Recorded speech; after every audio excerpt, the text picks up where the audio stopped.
Thank you so much. You need the mic. Thank you. Please pass it on. I'll send it to you. I will. I appreciate it. I'll see you in a couple of days. Yeah. Oh, yeah. Let's observe a moment of reflection as we do at the beginning of each council meeting.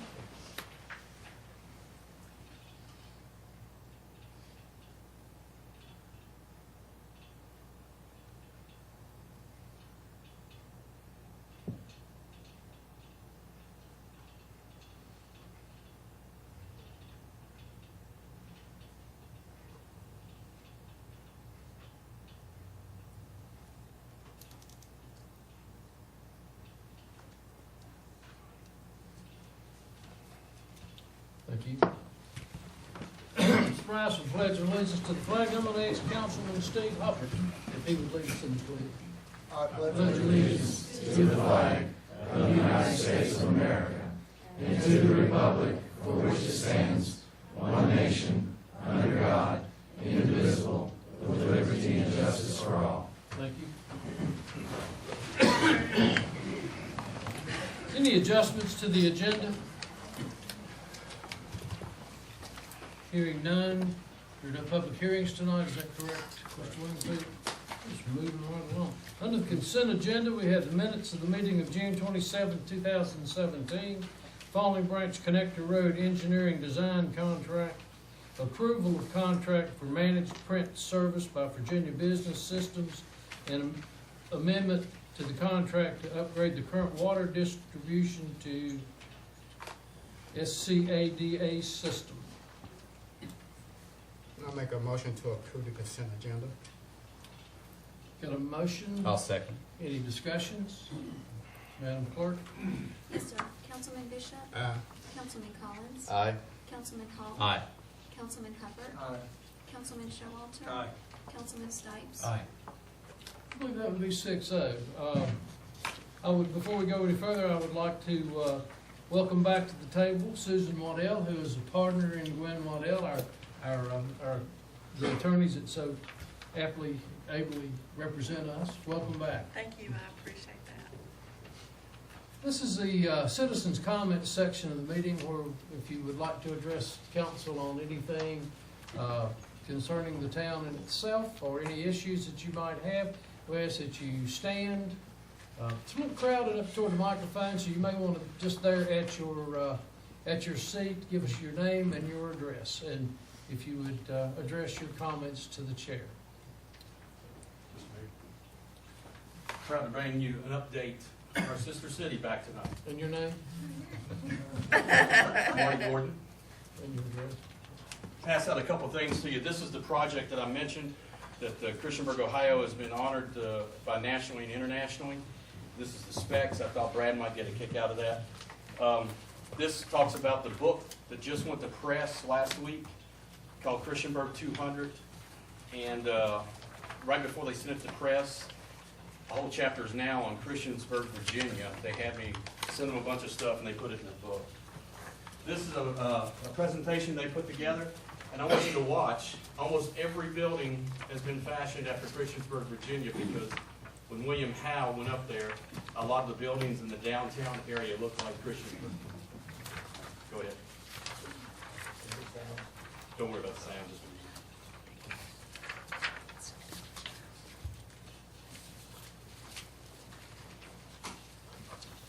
and I have talked to some of the leaders up there. They're very excited about it.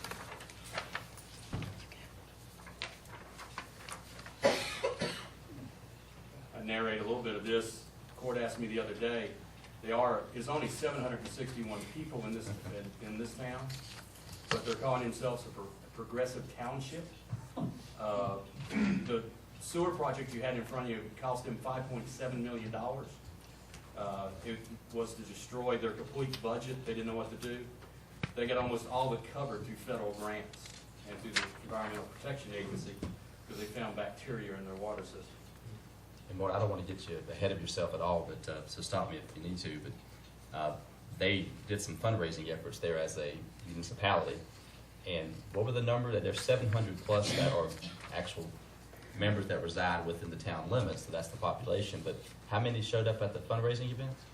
Well, as part of the sewer project that they put, they literally, you'll see it in there, and some information if anybody else would like to have it, but they literally put a specialized filtered sewer tank at every home in the town.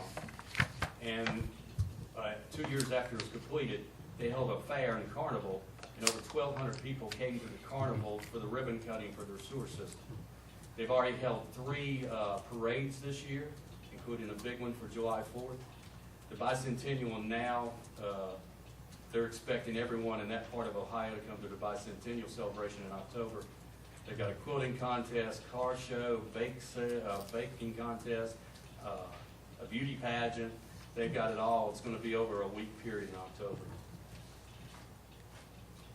But you can see, if you look at some of these, you think you're walking through downtown Christiansburg or even in the Cambria section. A lot of the churches that are in Christiansburg, there is a St. Paul Methodist Church in Christiansburg, Ohio. And for those that's in the audience, this is a talk about possibly becoming a sister city with Christiansburg, Ohio. It was named after Christiansburg, Virginia, because some of the people from here moved up there in the 1800s, and we had brought it up. But these are just some of the pictures from up there. The book's already pre-ordered. They said as many as 3,000 books have been pre-ordered on that book. So what I'd like to bring to you tonight, and you can stop that at any time because that way it gives time for the Joe Buddy Camp. But here, gentlemen and ladies, is a proposed resolution with everything being presented to you in the last 2 weeks to look at being presented to Christiansburg, Ohio, to possibly be our sister city. And after talking with them and even talking with their mayor, they like to, this further discussion, and have invited me to come up later in July. I'm looking at probably the last week in July. I'm going to try to make a trip up there and meet at one of their meetings. And already I've had 2 people volunteer, and not counting Harry, he'd still like to be on a sister city committee, but that is written up. That resolution follows the international sister city agreement and sister city resolutions that are in place around the world. And it goes into it's a little bit more elaborate even than the town of Blacksburg. Marty, you mentioned, because you presented us a lot of this that last month and this month. Just for the people in the audience, can you give a general idea as to, in Ohio, where Christiansburg is located? Top of the northern portion, southern portion, eastern, western, middle? It's sort of in the southeastern corner. Okay. Of course, the way they do their governments up there, you have the metropolitan cities, you have a township, they have another word for it that goes to the next stage, and then it has the county, and then it drops off into the township itself, and then villages.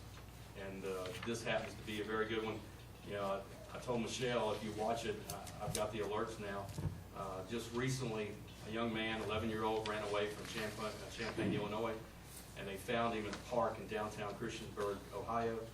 The Christiansburg police have charged him for the first time ever in the country as a runaway and inciting a riot, and cover the expenses of the search as the first in the nation. So they've got some attention in the last week for that.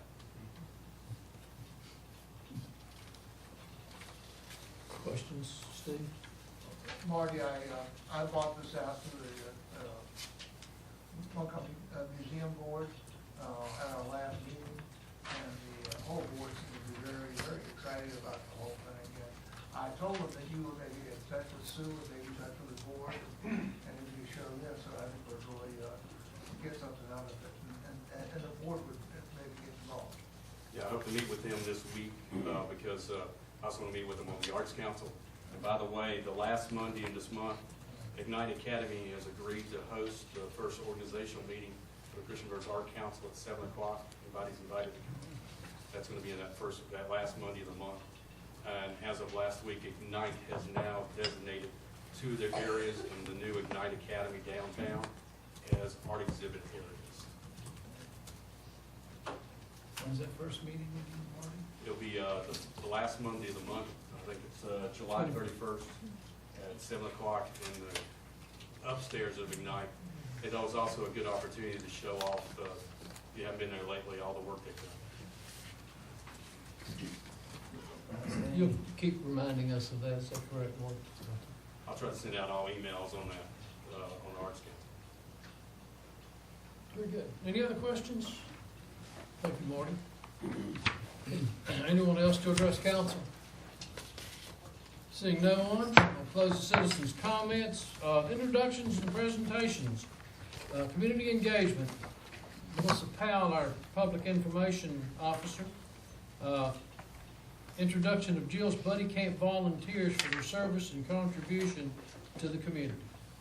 Good evening. So I know you guys have heard a lot about Jill's Buddy Camp, which, as you know, is a program that pairs older students with younger campers who often have disabilities. And the program is a collaboration between our Parks and Rec department. I know you see a lot of familiar faces in the audience today from our staff and Montgomery County Public Schools. And it just wrapped up its third year. I know Brad spoke about it at a recent meeting. So we wanted to invite the volunteers, the school staff, the Parks and Rec staff to come to council and recognize them for their work and service.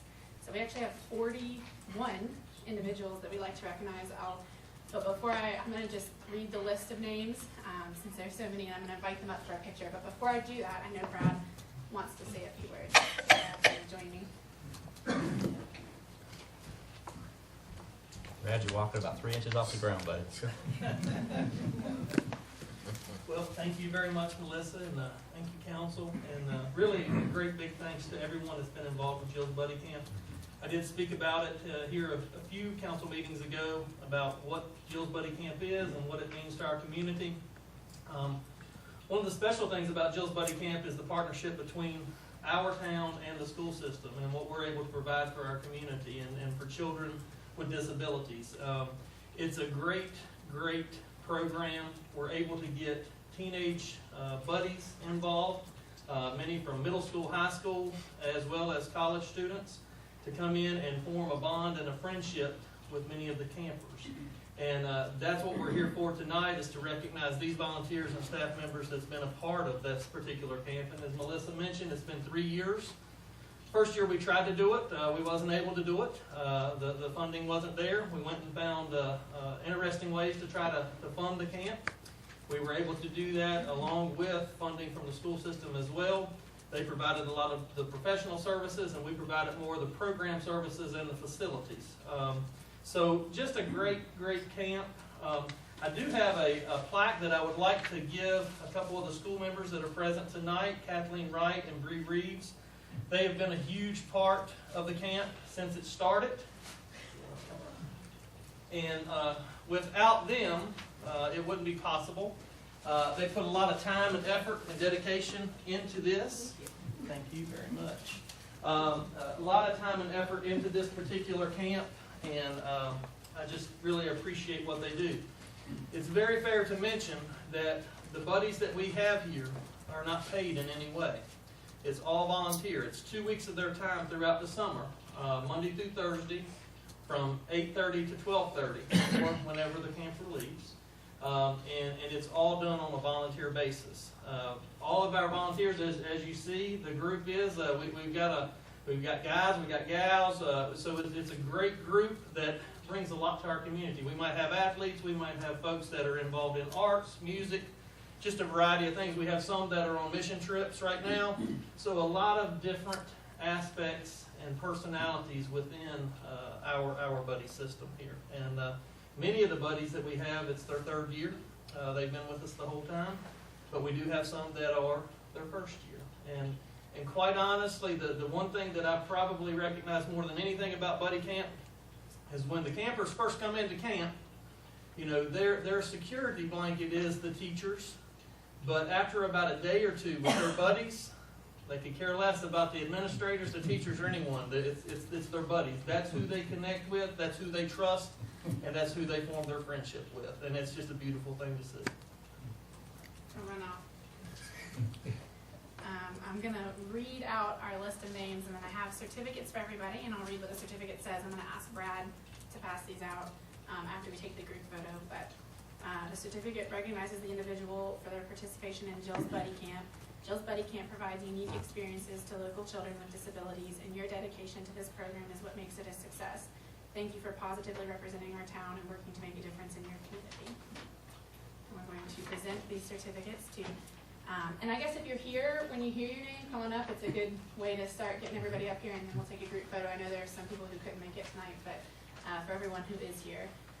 Nate Hall, Mason Self, William Terrell, Trevor Hall, Aaron Rhodes, Warren Akers, Jeremiah Hurst, Missy Pucow, Morgan Hurst, Brooke Anderson, Abby Boyd, Emily Faith Hoover, Faith Williams, Adam Williams, Kara Wright, Grace Wright, Dawson Grab, Aiden Proudfoot, Rebecca Harton, Allison Harton, Cooper Hill, Carter Hill, Pat Jones, Bree Reeves, Kathleen Wright, and bring your plaque.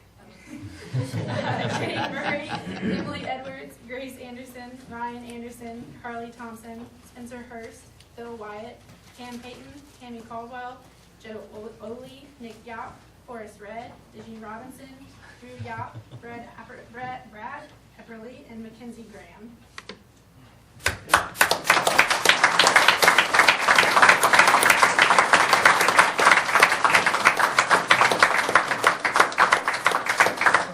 And a couple things that I didn't mention is some of the staff members, they changed their staff roles for a couple weeks.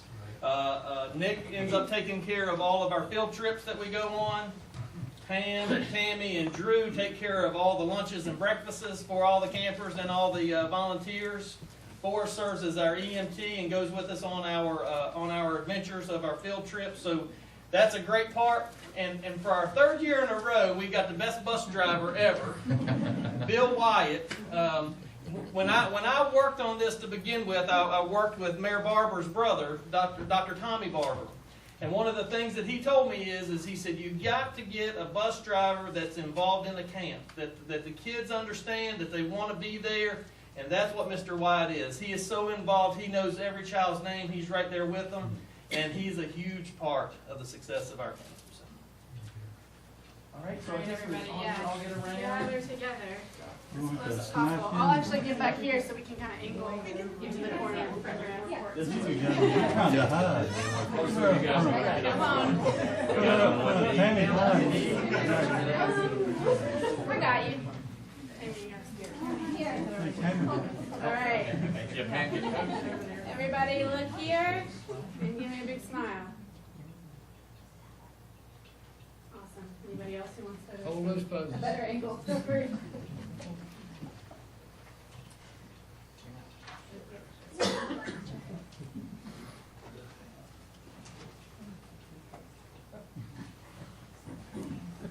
Parents, thank you all for giving us your children for 2 weeks for this camp. Thank you so much. And before you guys run off, I have certificates here for everybody. I'm going to hand them to Brad, and he can kind of hand them out to you outside of council chambers. Ms. Powell, before everybody leaves, can I do something I probably shouldn't do? Of course.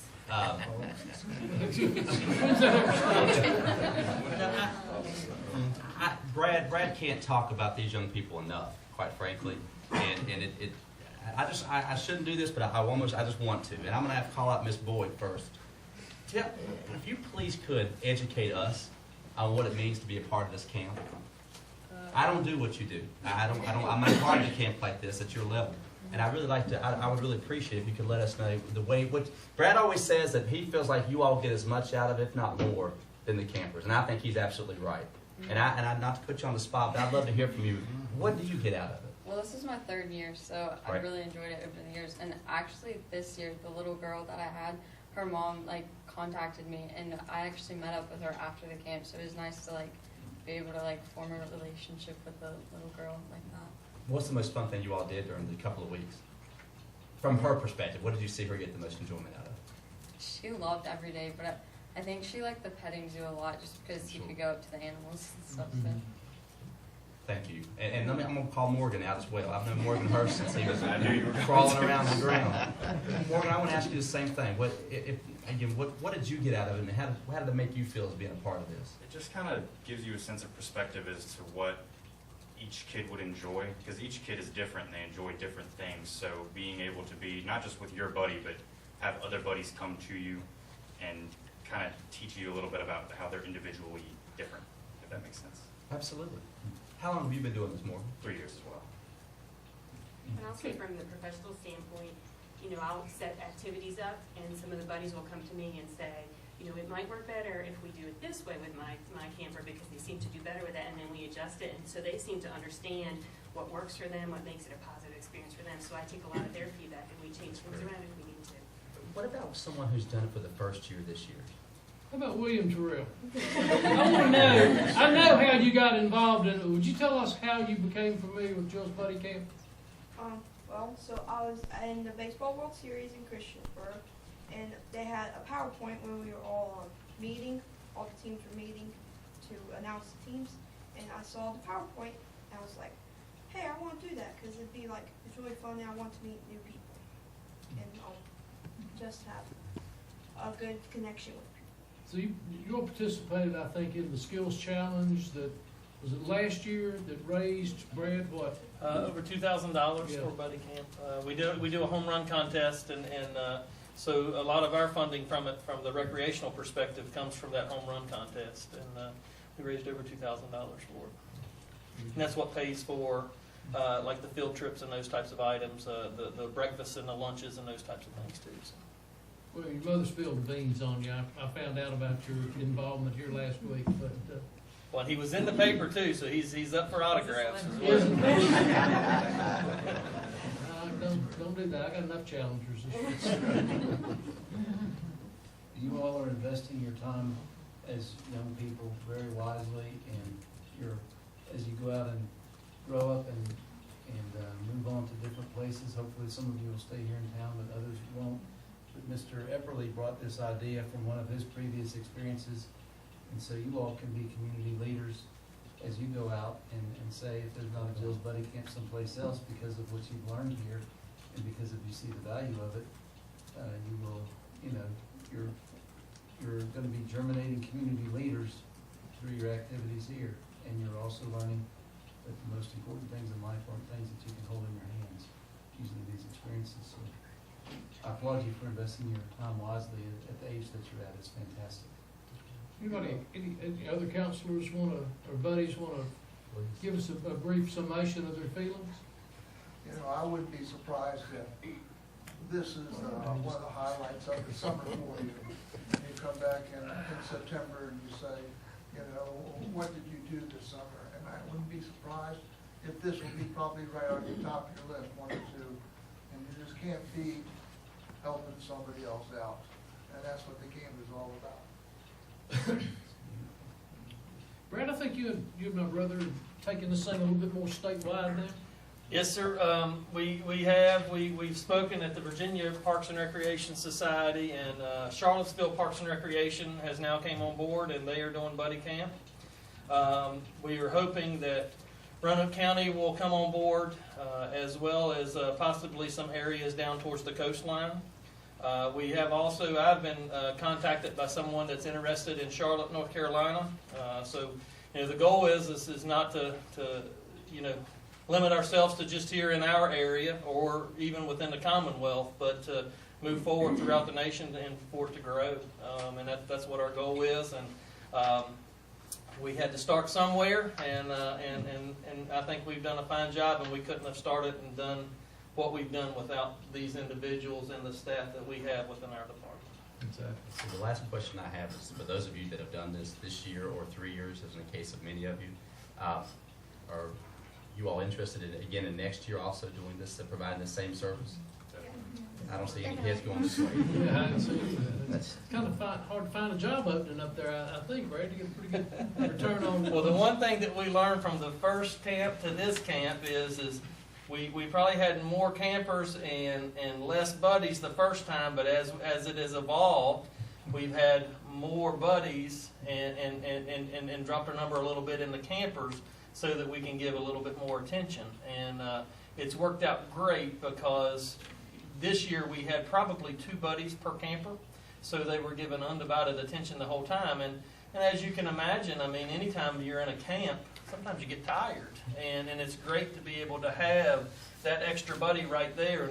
The one thing that I noticed is I would see the buddies understand that maybe one of their buddies needed their help, and they would slide over and they would help. And it's amazing to watch. You can't really put it into words, to be quite honest with you. Well, Mr. Eppley, I can tell you, I think from all counselors, we appreciate what you've done here, and it's just a great thing for Christiansburg.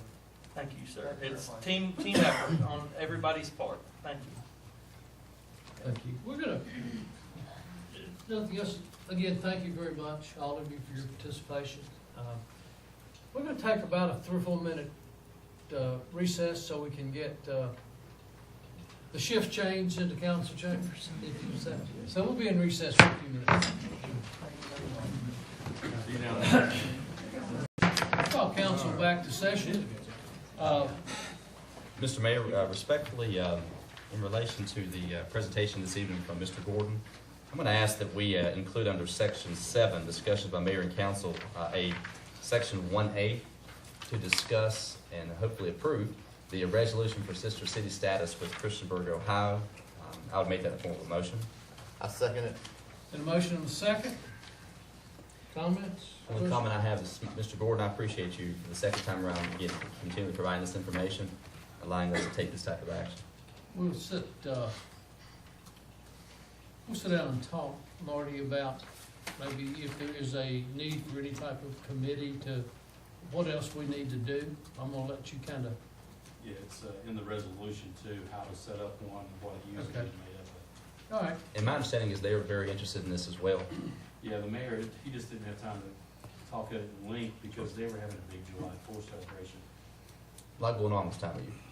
A lot going on in that little town. I would say that, Okay, yeah. very good. So I have a motion and a second. Any other discussions? And Marty, I'm gonna pass this on to the Montgomery Museum. Okay. Put it, Madam Clerk? Yes, sir. Councilman Bishop? Councilman Collins? Aye. Councilman Hall? Aye. Councilman Hubbard? Aye. Councilman Showalter? Aye. Councilman Stipes? That is 6:00. Thank you, gentlemen. We'll get this thing, probably get it prepared on a little bit better resolution paper with the town. Well, What we, do we do with all of them? now, we voted to add this as a discussion item, but we still would have to discuss it. We got to approve it, correct? Yeah. Okay, very good.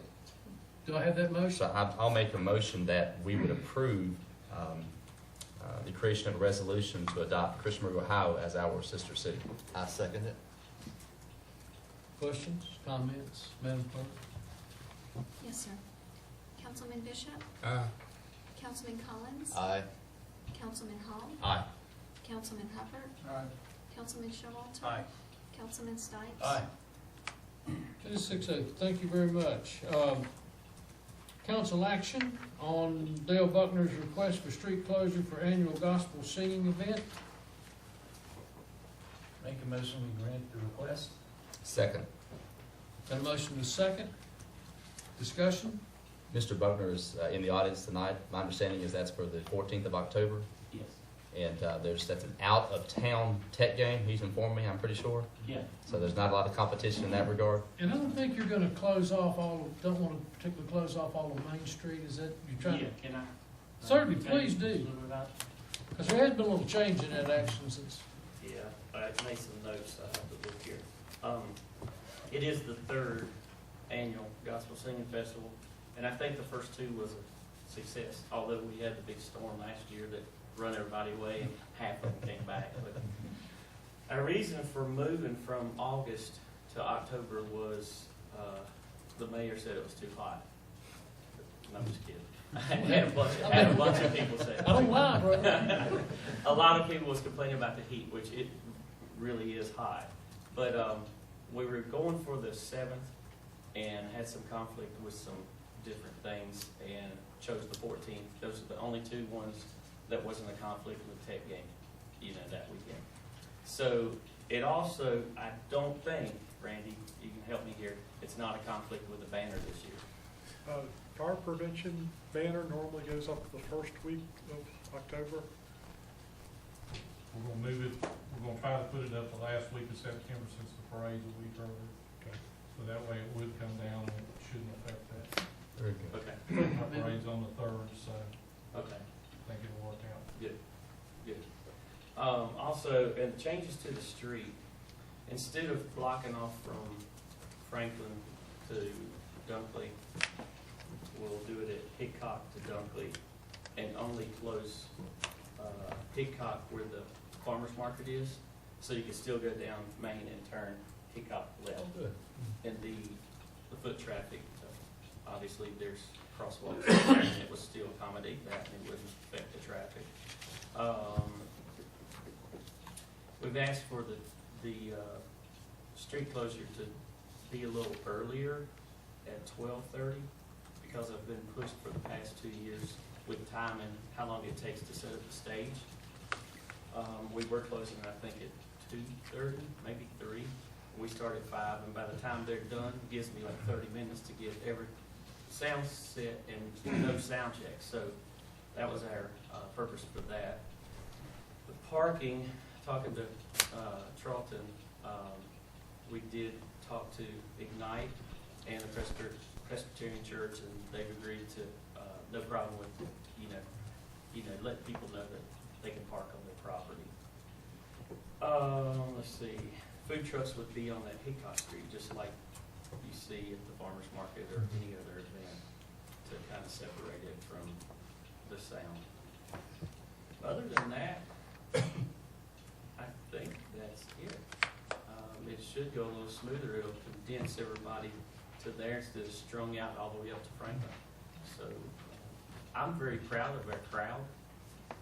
Based off of, I've come to all the other events that I see.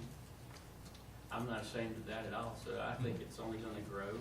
And I am bringing in a out-of-state group that our sponsors are paying for. And we should have a really good turnout. So hopefully it's a success. So I'm asking for your approval for the street closure and to do the 3rd annual Gospel Sunday Festival downtown. Okay. And we appreciate your efforts too. Well, thank you. Absolutely. I enjoy doing it. And Brandon, just to enlighten us, as far as a downtown festival or like the gospel sing or an event, in what ways does the town get behind, not so much what I call marketing, but do we have, what do we do as a town? I know we have the banner, of course. What other things do we do as a town? Just We put out the street closure, or I guess parking availability maps, Mhm. and we have a calendar of events that we put out, basically seasonal. We've got a summer calendar of events out now.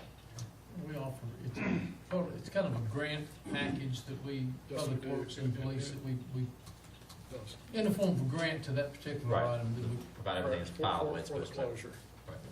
Very good. Also, event application has to be filled out. It does, and it was completed. The event committee has no issue with the street closure. Yeah, I might add one more thing. I'm sorry. One other reason for not closing the street is I have heard in the past that when you close the street early, there's some complaints from a couple businesses that don't like it, so that helps that first part of Maine, not being closed off. And I'm sure y'all know that Jamie Bond helps me with this thing, so on her behalf, I don't want to close it too soon. So, anyway, I don't think it will affect anybody. We've talked to everybody down the street, so. Well, she closes at noon on Saturday. She closes at 1. Oh, 1. And I chose the 12:30, so I've already called it over that 30 minutes. But anyway, that's neither here nor there, but she's good with it. Thank you. All right. We want to hear What is motion in a second? We always had the motion. We have a motion in a second. Very good. Yes, sir. Councilman Bishop? Aye. Councilman Collins? Aye. Councilman Hall? Aye. Councilman Hubbard? Aye. Councilman Showalter? Aye. Councilman Stipes? Aye. Very good, that's 6A. Authorization of demolition of structures at 1135 Radford Street Northwest, tax parcel 525-2-1-7, 36-9, and 41. Randy? It's commercial property, I guess formerly a commercial property on Radford Street, right before you turn on, well, right after you turn on Silver Lake Road. There's, I guess, a former commercial building, and back behind it, another, I guess, older kind of shack-type building. We've sent several notices through the years that it basically needed repair. It has been boarded up previously, although we kind of have continual issue with it not being maintained boarded up. We've again been sending notices that it needs to either be repaired or boarded up, and we haven't received any response from the property owner, so we're just basically. Any return mail, Mr. Wingfield? They are receiving. So it's being received? That's correct.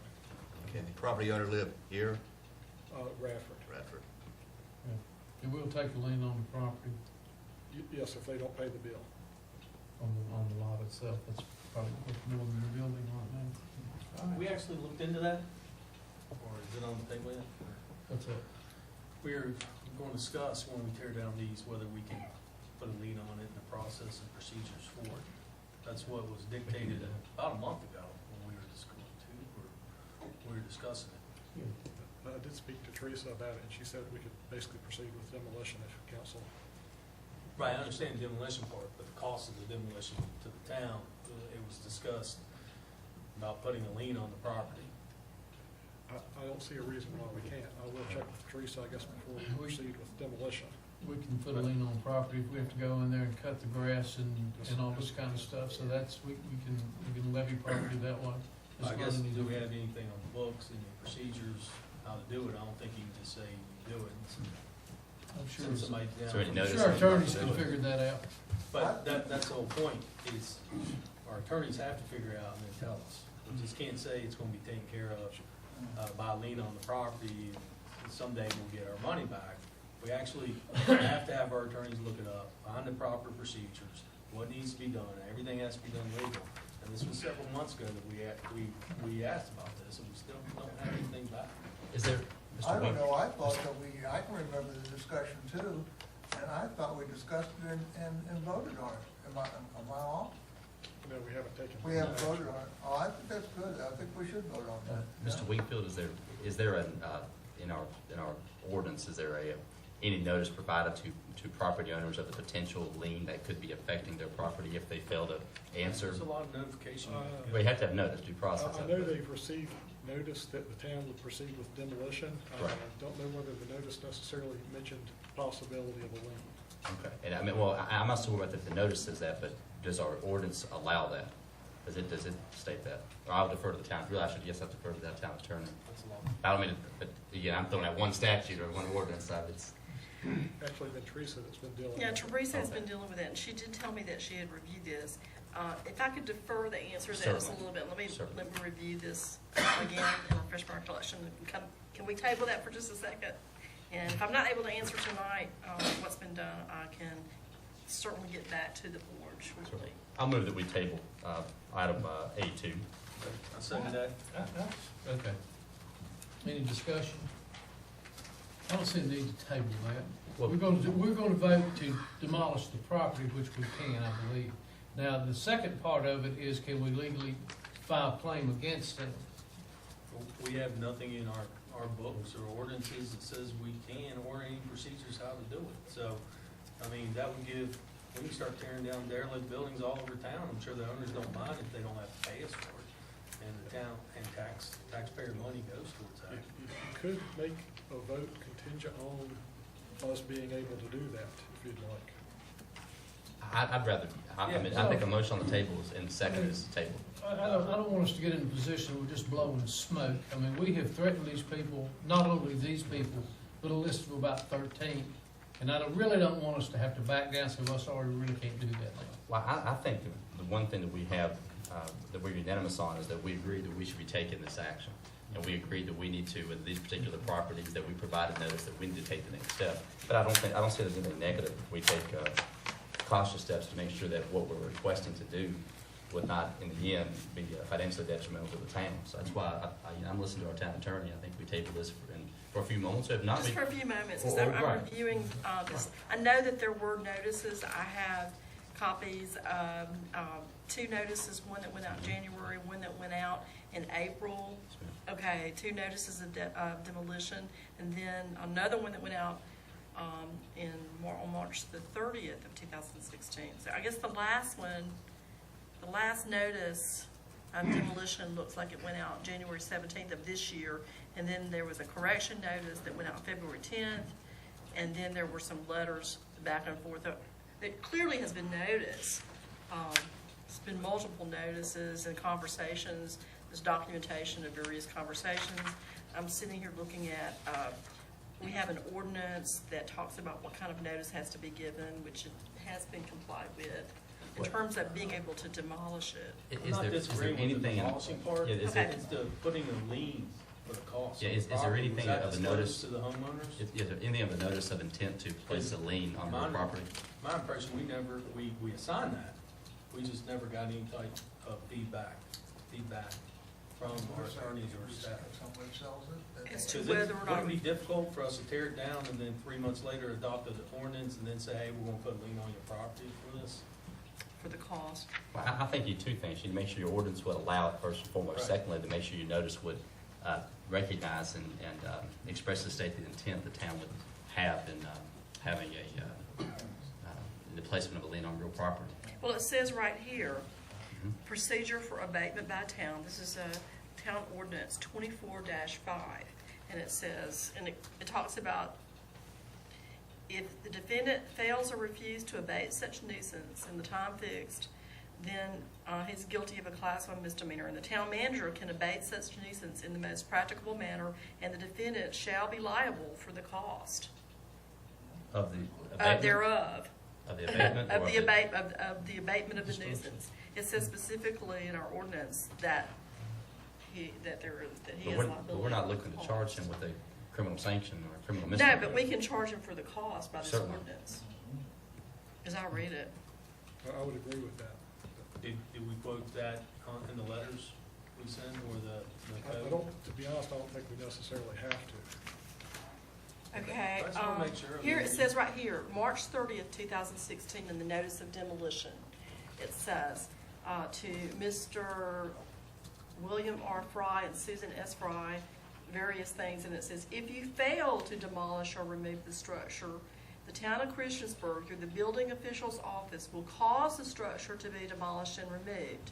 Any cost associated with the demolition and removal incurred by the town of Christiansburg shall be charged against the real estate upon which the structure is located, and failure to pay such costs shall constitute a lien upon the real estate. And that did not, that notice went out That and was notice went received. out and was received, and others similar to that. Okay. So, And we would rely on you to prepare that lien and submit it to the board? yes. Teresa did review those letters before they went out too. So would we submit the lien almost immediately, right after? To be honest, we'd probably send the bill for the demolition first. If they don't pay the bill, then we would put in place a lien on the property. So now we're back, do we need to act on this now? We were. We had a motion, we need to. Yeah, we had a motion and a second because we wanted to give the town attorney a chance to look it up. The town attorney looked it up. Well, So- I had the materials, Right. there was quite a bit of material, and I confess that I didn't prepare this, and I had to review it a little bit to address I wanted to be sure that I was addressing your question Certainly. accurately. Oh, But I believe that We've the done this in portions the that past. I have read directly address that. There's a specific ordinance, and the notice specifically says, if you don't do this, this is what's gonna happen. We're gonna tear it down, it's gonna be charged against you, and it's gonna be a lien against your property. Well, now that we've heard that, I mean, then I'll go ahead and move to withdraw my motion to table A2. A second on that? Do we have a second on that?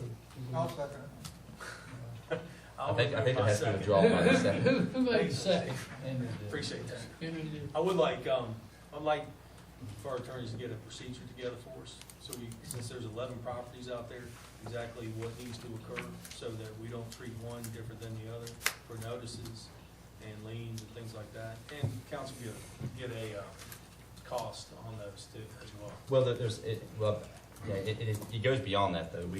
When we had talked about having the town attorneys look up things, it was basically we were looking at properties which were left vacant, derelict. There was problems with infestation. There was problems with public safety, public health that were going to fall.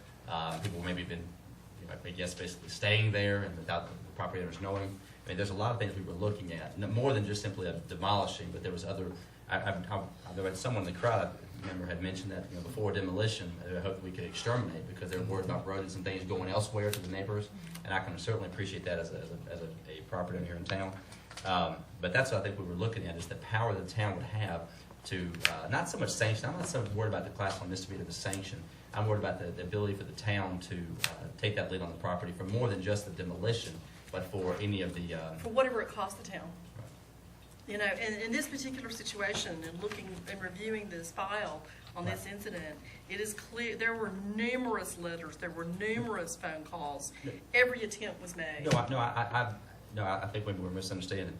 I agree with you there. What I'm saying is there's other cost incident to demolition that we were looking at incurring, not just the demolition. I agree. We have complete notice. There's no issue there. I mean, we've provided the notice, but if we're looking at prior to demolition that we have to go in and exterminate property that's been lying dormant for 15 years because we're worried about whatever the rodents and things. costs are, we would be able to. So there's no doubt in your mind then that the ordinances we have on the books right now, that would allow us to encompass that. Yes. Okay, then I'm good. Okay. One thing I'll mention though, we may have to treat some properties differently because out of those original 13 properties that the building official was looking at, one of those properties has no clear owner. It was basically a church board that every member of the church board is deceased. So in that case, I think the town is probably going to have to demolish the building. I was going to ask if they pay taxes, but they're not taxed because of that, right? Okay. But this is the first time this has occurred within town when we started this program, us demolishing property like this. This is the first time that I think that we've had to demolish something ourselves. Okay. We have had numerous properties demolished through the years, but it's... Usually the owners usually take care of business. And we've had a couple that have complied, I think, with that. Yes, we have. Out of those 13, I think maybe 2 of them are down now. So, all right, so we now are awaiting a motion for demolition. We've had one to table, and it was... We withdraw the one on the table. I'll make a motion now to authorize the demolition of structures at 1135 Radford Street as included in the agenda. Second. Got a motion and a second. Any discussion? I appreciate the town attorney's advice on that and for looking that statute up and forming our peers. And quick thinking. Or interpret.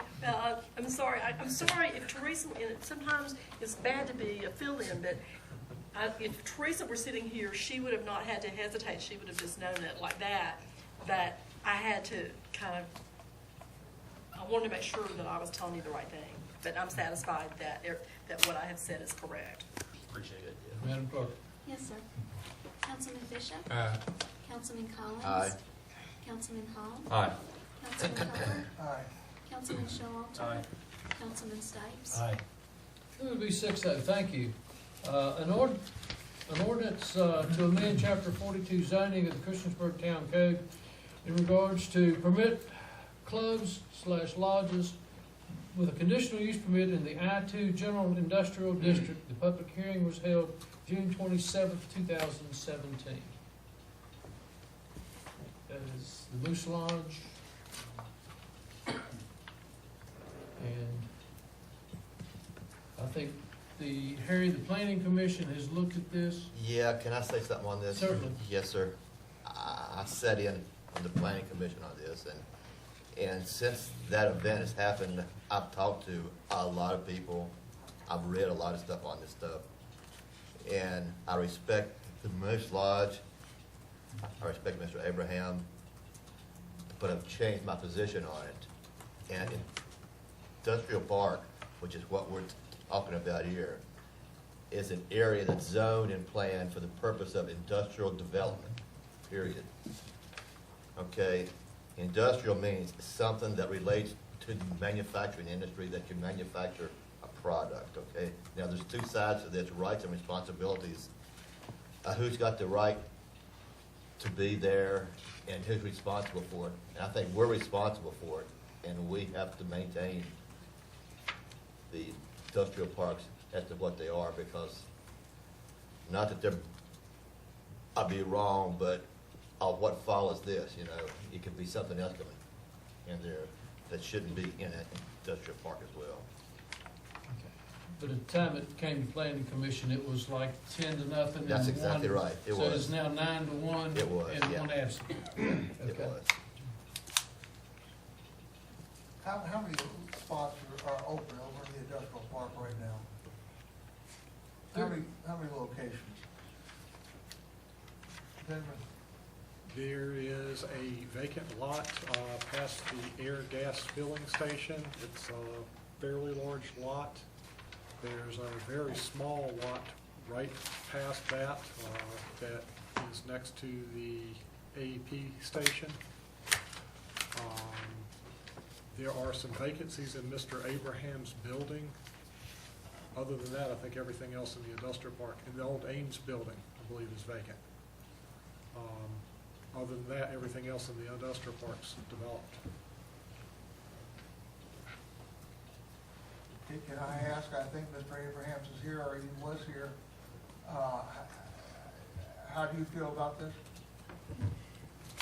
Well, first Can of I all- do that? First of all, can I do that?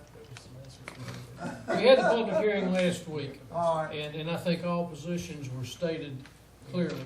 All right. Mr. Abraham's daughter, so. I remember that. And, yeah. and Mr. Bingler was here with their plans too. Yeah. So, Could I just say one thing in regard to Mr. Collins' comment? we have to back up a public hearing, Mr. Abraham. Okay, I understand. Thank you. I'm sorry. Can I say something?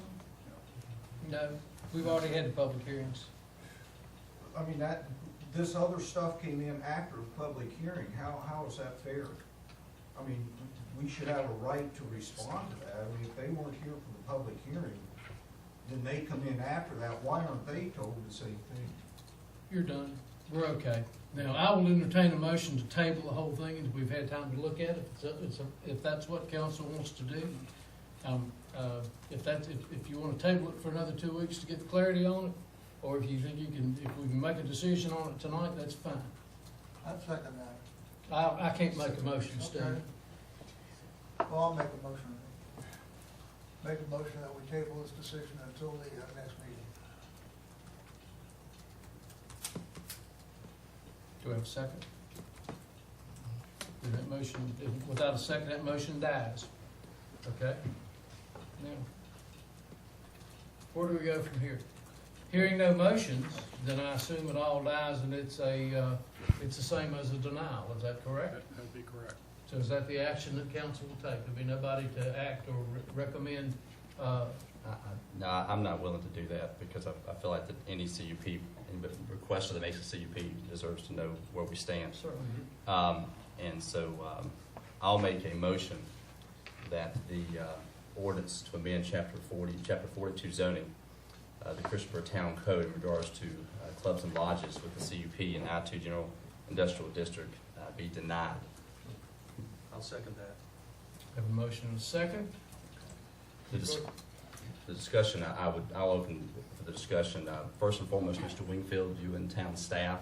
I asked a number of questions, Ms. Fontana as well, and I appreciate the feedback that I received. Of course, I was here for the public meeting. I certainly reviewed every record and every line from the Planning Commission, and it's not without reservation that I find myself disagreeing with Planning Commission because we have an excellent Planning Commission here in town. The concerns I have are really centered around, first and foremost, what I call the integrity of the I-2, and secondly would be surrounding the consumption of alcohol, liquor, being on premises, bring your own beer, bring your own bottle type of situation that could develop. This is going to be viewed as anti-moose lodge, and that would be inaccurate, but it can be viewed that way if someone sees fit. My concerns is that in maintaining I-2. And I feel like there's numerous areas and locations in town that would be very perfectly situated and fit for the Moose Lodge and for any similarly situated club, organization like that. I do not feel, and I feel like that we are opening up a situation that can absolutely inure to the detriment of the industrial park and our citizens if we do this. I think under those circumstances, I don't see a compelling reason to approve it. I did listen to the town. I know the town really provided information on both sides, and I do appreciate that. But I cannot bring myself to approve this when I know that it is, again, monumentally modifying, in my opinion, I-2, and that is industry. That's heavy industry. You know, that's kind of my 2 cents on it. But again, with all due respect to the Moose Lodge, it's not in any way a contempt upon the Moose Lodge. Any other discussion? I've wrestled with this because I think there's good arguments to be made both for and against allowing this. But I think when you really boil down the cabbage on land use and understanding that we don't make as many widgets as we used to, the economy's changing, and in legal terms, there's been a change in circumstance for what is industrial. But I think the intent, where I've come down on this, where I've come down on this is based on 2 things. The industrial zoning district, especially I-2, which is general, some communities call it heavy industrial, but general industrial is wide open. If you're gonna have a concrete plant, you're gonna have some timbering operations, you're gonna do all kinds of wide open activities, that's where you can do it. But I think the intent has always been for those areas to be job producing. So whether it, again, we're not making widgets, the economy's changing, and we're doing, making different things and providing different jobs. But I think the intent of these districts was and is to be preserved for expanding our job base in some form or fashion. And for that reason, I do not think this is an appropriate change to make to our ordinance. And also, I'm concerned about if we do this, it's going to be difficult to feel differently.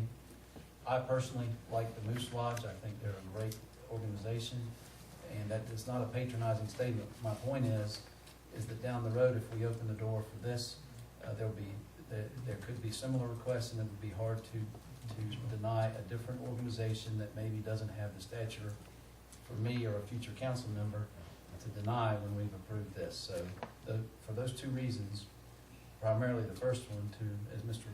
Hall eloquently put it, to protect the integrity of the industrial district, but mainly for its ability to produce jobs, I'm going to vote to support the motion to deny the request to change the ordinance. Yeah, I can go along with those 2 comments, though I think the Moose Lodge, the alcohol thing, they have been an outstanding organization for many, many years here. But I think the industrial park is designed for new companies to come into, and I would think that there would be another location that they could find a spot that really might be even more centrally located than the industrial park. So I will follow the other 2. Steve, there couldn't be a better entity to request that we modify this in the Moose Lodge. Because of the integrity of what they bring to the table, and they have a lot of involvement with our town, have been for many years, and members of the Moose Lodge. They're very involved with the youth, which means a lot personally to me. And they allow, without any remuneration of any kind, the use of their property and their land for the youth of our town, especially soccer, if you've noticed up on the top of the hill there for the longest time. I've coached up there. But it's, again, that's why, that's the only concern I have about this. It kills me to do it because it's such a civic-minded organization. It's the I-2. That's where I'm at. It is the I-2, and it remains the I-2 for me. Nothing detrimental, I hope, is taken in regards or thought about in regards to this being somehow anti the Moose Lodge. We need them. We want them. I just don't think that we can open up the I-2 to that. So. Was there public notice posted to the neighboring Yes, people? they all would have seen. To the residential area behind? It would have been immediately adjoining property owners, and that would include across the public streets, but. Do we hear back from, as far as the adjoining property owners? I think anything that we received would have been in the. It's in the package. It's in the packet. There was one from, I think, Mr. Hagan. Yes. All right, anything else? Madam Clerk, Yes, sir. this is to deny. Councilman Bishop? Aye. Councilman Collins? Aye. Councilman Hall? Aye. Councilman Hubbard? Aye. Councilman Showalter? Aye. Councilman Stipes? Aye. It is 6-0. there is no, since the first one failed, there is no need to act unless you want to act on the conditional use permit. It's explained as contingent, so. Contingent. So it's not approved, request not approved, 6A. Discussion requirement of department heads to live within the town limits. Mr. Showalter? Yeah, I requested this agenda item be added. It's nothing new to council. I know there's some department heads here. Hopefully we can get into discussion and see where we want to go with this. But I want the current department heads and municipal officers of the town to be these, will be grandfathered in. But I just want to remind council, and as department heads, we've had these discussions in the past. What I would like is for us to move forward and sort of take our administration or our top administration out of deciding whether a department head should live within town or not, that being a requirement of employment. There's a couple, I view this as different. Our municipal officers, which we appoint, which is our town manager, which we require, and is part of our code, live within town. But there's also other municipal officers, clerk of council, our police chief, Mark Sisson, and our treasurer, Val Tweedy. These are appointments by council. So I really don't see much difference in appointing a town manager and requiring a town manager live in town, and we don't require that our other municipal officers live within town. Avery, can I ask you a question about that? Sure. Because I agree with what you're saying. I agree with the premise. I kind of thought this is something we put to bed 4 or 5 years ago. Correct. I disagree with you on one item or one individual though, and that's the clerk. I've thought about this. I went back and forth. I don't see that the clerk as being. I guess I as a municipal officers are concerned, I view the clerk as yes, I want them visible in town, but I don't see where it's so. I mean, I'm looking for someone that is articulate, that is OCD like I am, that can get every word down, which we have this. I mean, it's going to be a hard order to fill, Court, to find somebody like yourself. No, it's not. Thanks. But You're one of a kind, but I thought of it because the clerk. I mean, let's be honest. It's an underfunded appointment. It's But by constitution, it is a municipal. It's certainly by code, and that's why appointed, and that's and. I'm not debating that at all. I just I get it, Ms. Tweedy. I get it, and Mark, I get it. I mean, again, those positions, how important they are. We want them visible, we want them around. But I can't tell you the last time someone said, you know what, I don't know who that clerk of council is. I don't think that's ever happened. I'd be glad to tell them. But it's just not it's not a glamorous position. It is what it is. It's always regurgitating and making sure that we are having a proper record. That doesn't sound right. I'm not doing this for favors here. I know you don't mean this, but I think her position is very, very important, certainly, to this council. I mean, every few weeks, we rely on those minutes, and we rely on Michelle to make sure that we disclose what we need to disclose for income and third party. It's a vital role. So, and it's more importantly a municipal role that we appoint as a council. And I hope by my words I didn't in any way undermine the vital role. I didn't mean it that way. It's okay, Michelle. Jeez. I think she does a great job. I don't think her job performance is at all online. But No. The fact that she is a municipally appointed officer. That's true. And she is listed just as the treasurer, the police chief, the manager, whomever else. So, I do know that we cannot require, at the time of their employment or appointment to be arrested in the town of Christiansburg. That is in our state code, section 2.03, municipal officers. We don't have to require? We can't require. Okay. So isn't the town manager a municipal officer?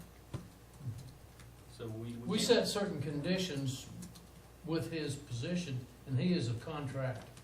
Actually, we have it in our code. Is that our code, Mike, or the state? Yeah, 2.03. I took it off the town website this morning. Okay, we can change that. Correct. Susan, is that close to what you? That's our code.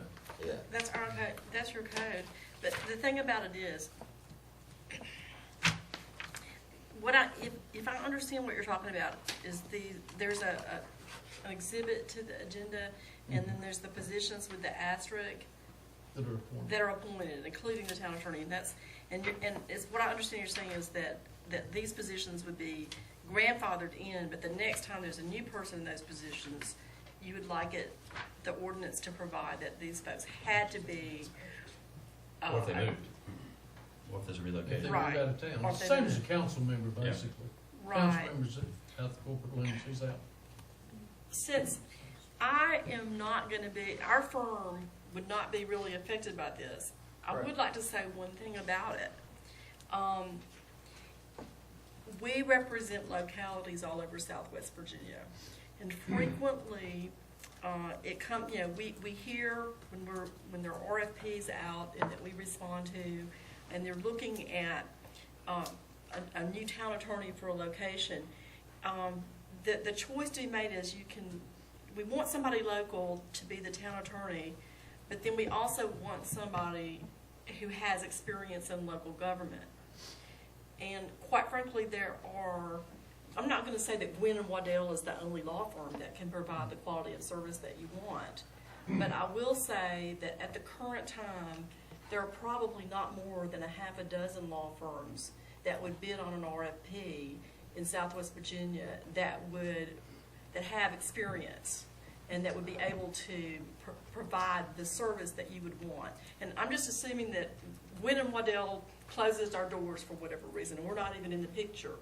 And just looking at what you would do, and you're saying, we want somebody from Christiansburg, but you're not going to be able to find somebody with the breadth of knowledge that you really would like to have. And so so I really would urge you not to include professional positions, perhaps engineering or whatever, that don't tie your hands in that way.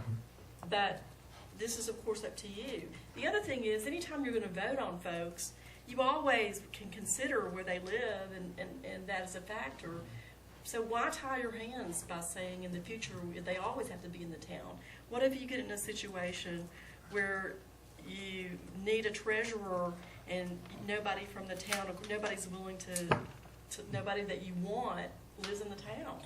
Well, that's one way to look at it, and if we want to debate it, I really can't follow it, because I'm talking about positions that are highly paid, okay?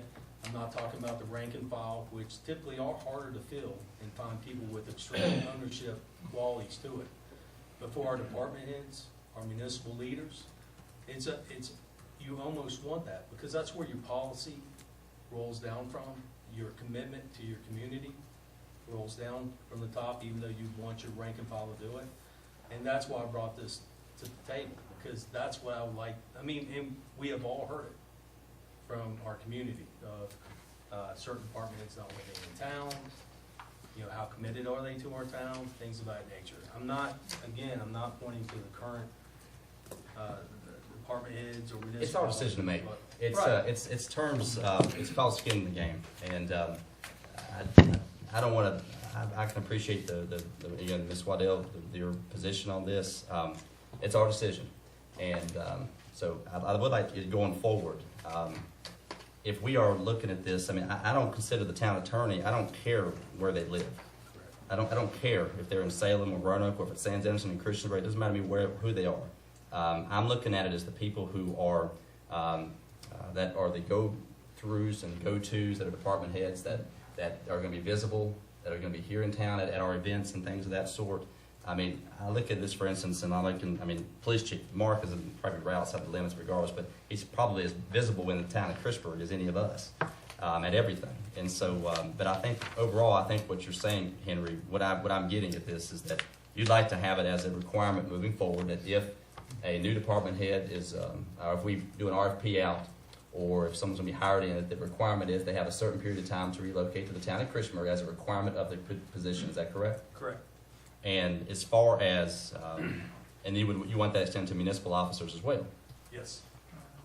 So, I'm just trying to do brass tacks so we know what we're looking at. I think everybody makes good points. Code 2.03 is going to have to be we're either going to have to back it or we're going to have to amend it, because it says no employee of the town or either of the officers or treasurer, chief, police, so on and so forth, shall be required at the time of their employment or appointment to be a resident of the town. That's no employee. That includes department heads.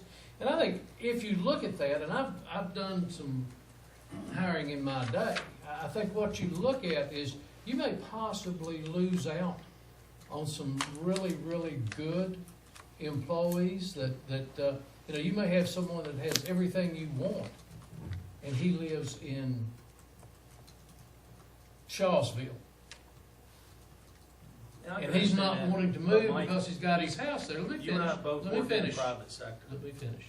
All right, you give me the same respect with that, okay? So, what we've got is, you may have someone that lives in the town that is 4 steps below what we're looking for. And we may not, we may have to settle for a lesser employee because we're tying our hands. And what may happen is we may end up coming as a group together to vote on exceptions instead of having it go. I think, the fact that we have a couple of people living out of town, Billy lives 100 feet out, Mark's less than a mile, maybe a mile and a half. I don't see any slack in what they do. And Jim, I know you live in Florida. First of all, I don't want to make this a personal matter. If you want me to sit there and critique and do a performance for each individual. Well, I'm done, Henry. Go ahead. Well, but it is different than a private industry. And I've hired plenty of people as well. This is a municipality. Christiansburg is not necessarily out of the housing market like some communities are. It's a great community, and I'm really feel that we need to develop some sort of ownership, and that starts at your leadership levels. And that's why I brought this to the table. And it's not as if this is a brand new discussion that I'm throwing out there. We have discussed it in the past. But what's funny? We have put mandate out there in the past, and it just hasn't been adhered to. Well, what I find, I'm not gonna say comical, it's burning up more than I'm letting on, is if there's a statute like that or an ordinance like that on the books, and I'm sorry, I don't get a chance to go through the entire town ordinance, I'm going through the state code. Why is something like that not made available or not just simply passed around to the members of council before? Because we had this conversation 5 years ago, and apparently what our misconception would have been is that we have an ordinance on the books that we simply shouldn't be talking about. Now, there's some people at the table that have been here for that 5-year period. So why isn't this as a part of my agenda packets for everybody else here to see, so that they can look at it and we can all be on the same page? And that's something that bothers me, is because it's not about surprise here as a member of council. It's about being on the same page and the information being free flowing. And so if we have an ordinance that says we can't do it, then that's fine. Our next step is if we want to look at something. And this is not about an indictment on Chief Hanks. This is, and I'm not meaning to throw you. I'm just saying I just saw you. It's not an indictment on anybody. I think it's a discussion we should have. But right now, it's become very personal in the last 15 minutes, and doesn't need to be. I think we need to be on the same page with what we can do, and then we can decide if we want to do. But this is, I feel like that we just went 0 to 60 in 2 seconds, and I'm still trying to figure out, okay, should the town clerk even be included on this? I don't know. Or can she, or can he? So this has been requested a week and a half ago, and if there's something like this that's out there, then my expectation going forward is that me and every member of the town is going to have that in my agenda packet. So Yeah, I guess I'd like to know why that wasn't included. I don't know. I pulled this off. I would like to 10 know. minutes to Did you 6 call o'clock. for the town staff? I pulled it off. I don't believe that. I would like to say. Oh, bullshit, Henry. I know I did. There you go. I pulled it off my Go son. ahead, sir. I am not too sure why this has been brought up to start with. I don't know if maybe some people in town don't have that much to do. But I don't see where it's critical to have all department heads living within town, especially we all have ways to get in here. If somebody wants to live in Montgomery County, which is right outside, I don't see how that's gonna hurt. I thought that was a very good point too, that if we want to maybe hire someone who does not live in the town, or somebody was gonna say, hey, if I take this job, I have to live in Christiansburg. And if we put all these restrictions on things, to me, I think we have a lot more important things to do to talk about than this, and I would not approve this idea at all. Thank you. I respect any of the 6 of us bringing up whatever issue we want to. We've earned the right to speak our minds and have our opinions. And after a couple of years on council, I quit going home upset because of some of the ideas I heard.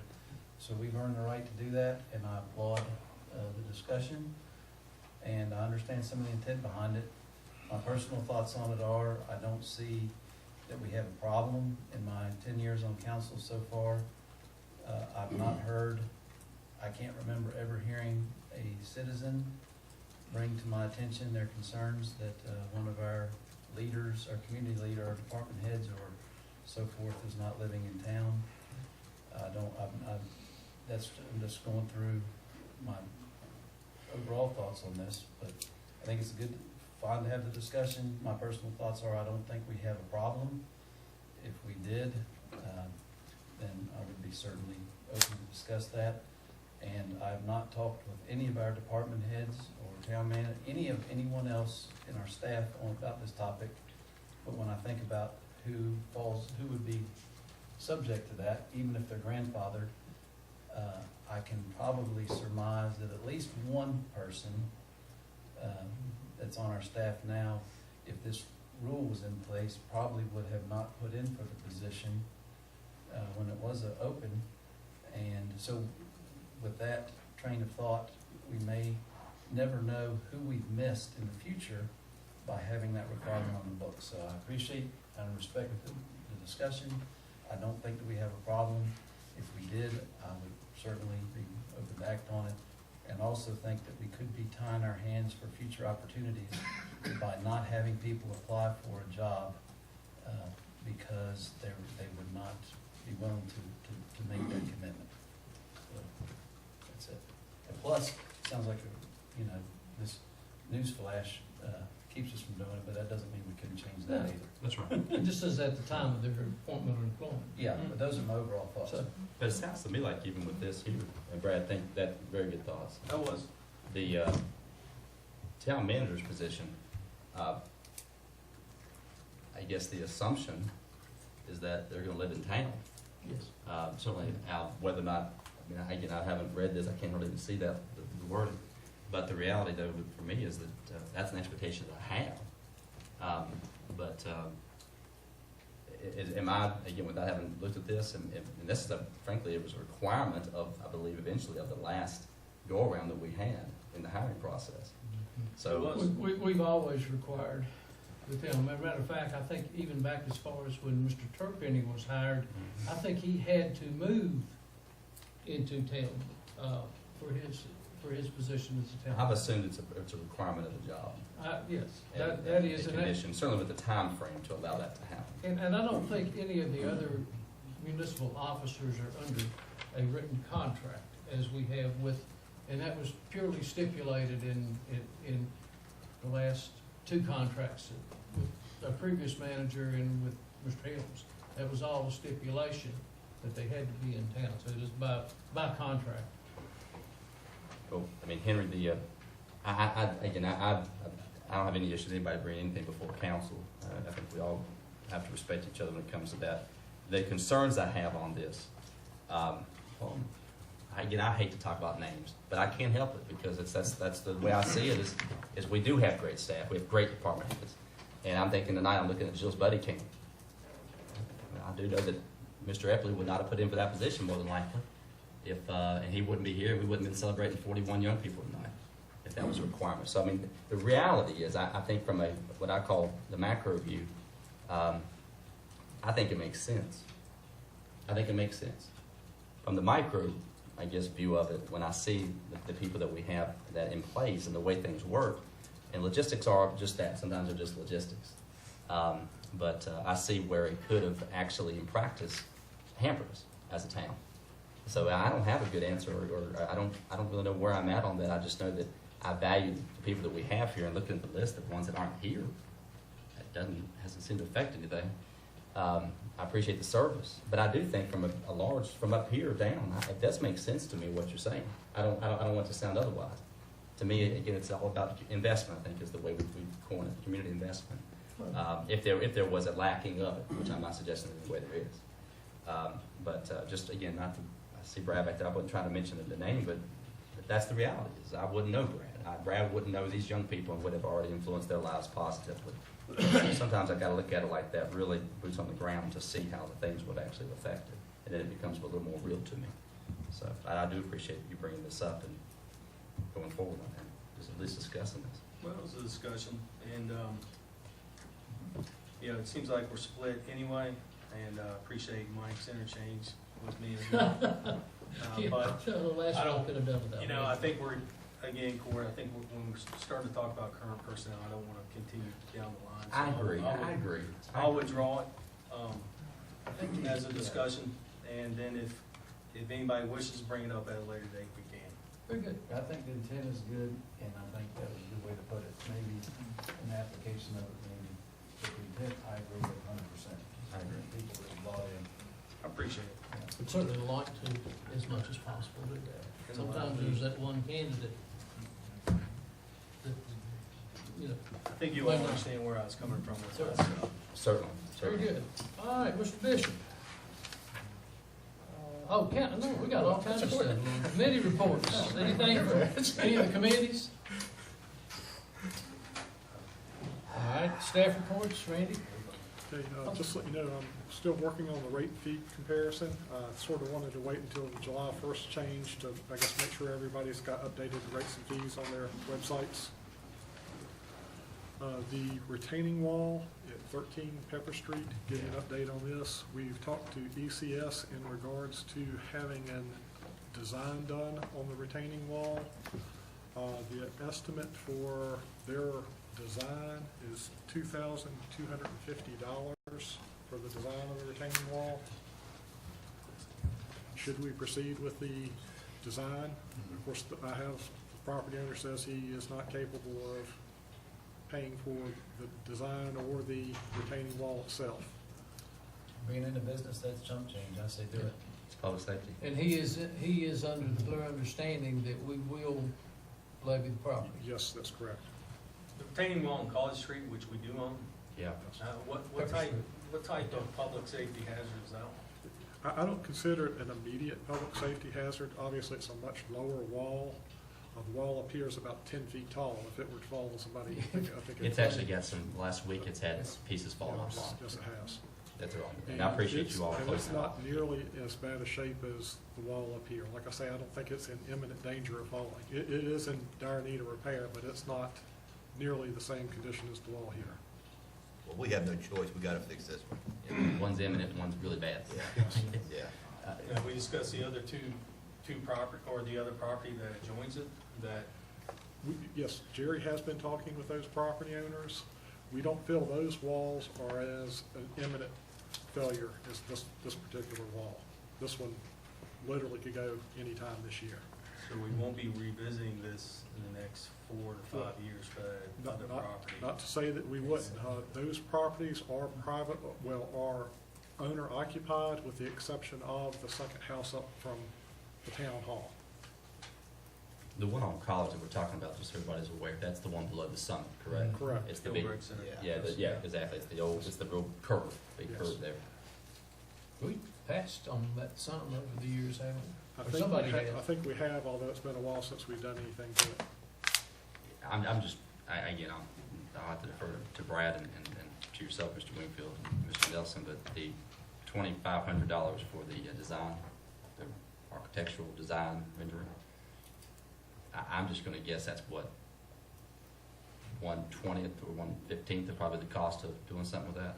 Rough guess, you're looking at probably 80 to 100,000 to do something to the wall. Yep, I would agree with that. And the assessment on the house is just a little over 100,000, so. Well, but this will give us what we need to make a decision and to talk with the property owner, and since it's been brought to our attention more than once, I mean, and you go out and look at it, it's scary looking. It's very scary.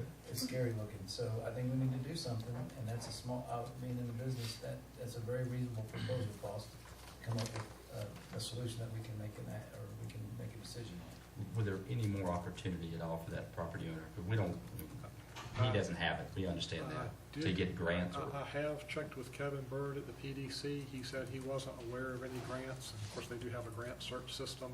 The only suggestion he had would be if we could potentially cover it through CDBG money. Hey. But Okay. it does not fall within the designated district for CDBG money. That district is bounded by Roanoke Street, Main Street, and Depot Street. It's basically 400 feet outside the. So it is not within the eligible district. I am going to have Andrew check and see if, because the individual claims to be low to moderate income, could we specifically work on an individual property that is low to moderate income? I mean, we know financially, he's hurting. Oh, yes, I don't doubt that. If this wall falls and hurts just a person, $100,000 is nothing. Yes. You know, so we got to do it. We do have it closed off. Well, yeah, it's been closed off for a It's couple of closed years. off. Henry, what about the NRVRC? Regional Commission? Yeah, get a grant or something from them. We can go, We can Kevin, check and that's part of our procedures, is to check with the NRVP or the Regional Commission to see what grants are available. Did we do that? Yes, we did. And Like I said, that was, he did run it through the system. He said he found nothing for retaining walls. His only suggestion was the CDBG money. The organization itself doesn't give it, but Kevin does assist us and his staff assists us in finding those. I did call Community Housing Partners also, and they said they didn't really have any grant potential. I understand what we're doing. I still have some concern that we can't predict the wall next to the property not filling within the next couple of years or something happening. But also we have to look at the overall, once we start, and that is an if, we start the repair. There's walls like this all over town. There has to be some sort of policy, some very deep discussions on what we're going to do. I don't think we should just jump ahead and fix it and then think nothing else is going to come down the pike.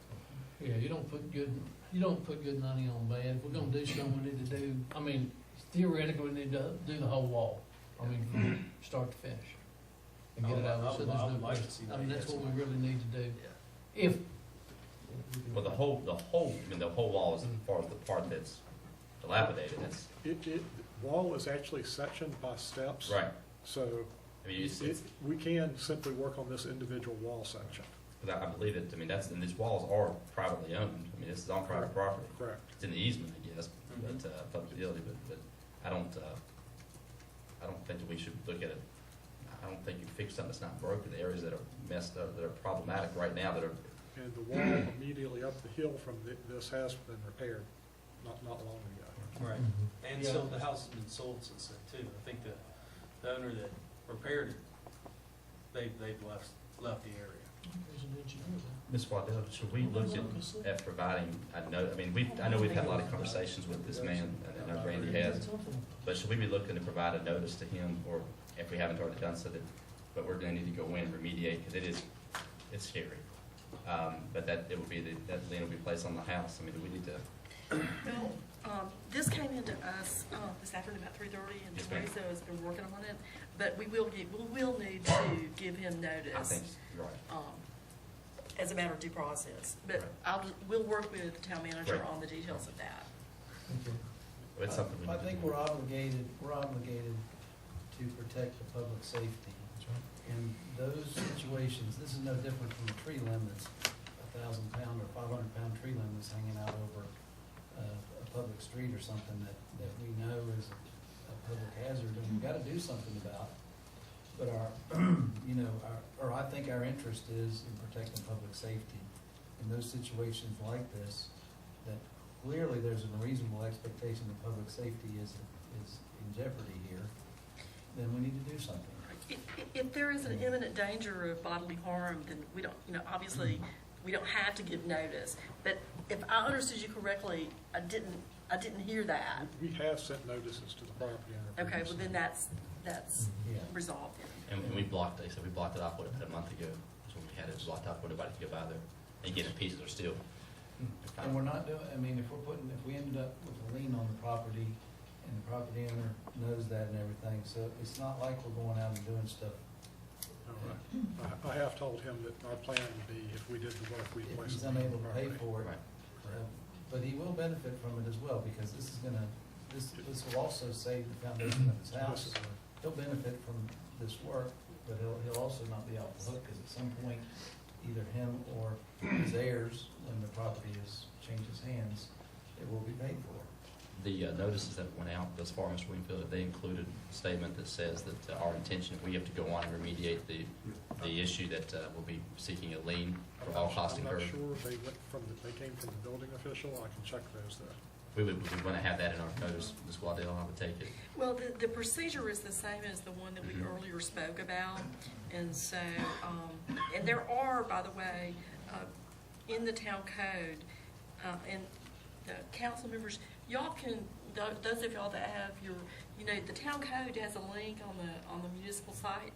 So refer to the section 24.1 in sequential. There is the policy set forth, the procedures, the notice. It specifically says if the nuisance is not abated by the owner, then there.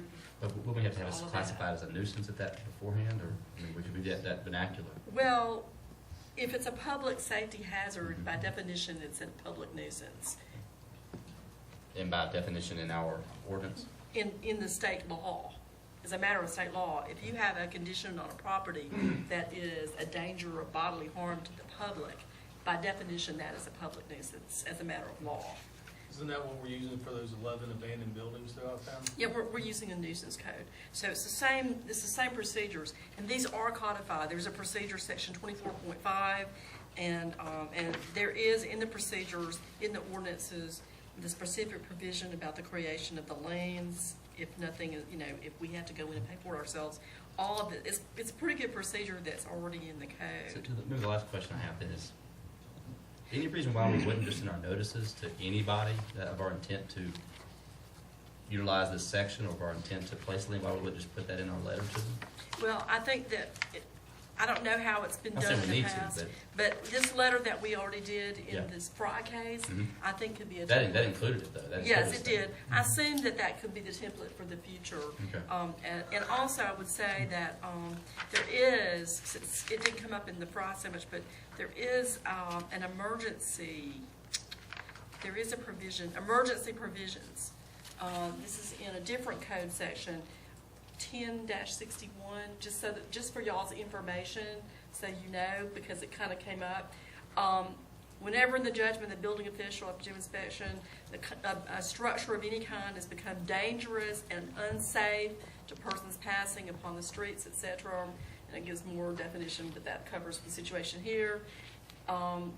Then it says that that there's a punishment section. It can be punished by a violation, and the other remedies is that the town in 1062 can abate that nuisance, as an emergency situation. So obviously, if there were ever a situation where there was a structure that was an imminent harm to human life, you don't have to wait to give notice on that. Obviously. And that where it says it may abate that nuisance, does it call attention to the code section which allows us to recoup costs for abatement? Okay, let's see here. I don't have the complete code in front of me. I have to look at it, but So section 24 is nuisances, right? Section 24 is a nuisance, and there's a whole procedure under that. Okay. And the abatements of nuisances, and it says anytime there's a nuisance, then we can charge them under 24-5, and there's also a lien. There's a lien provision as well.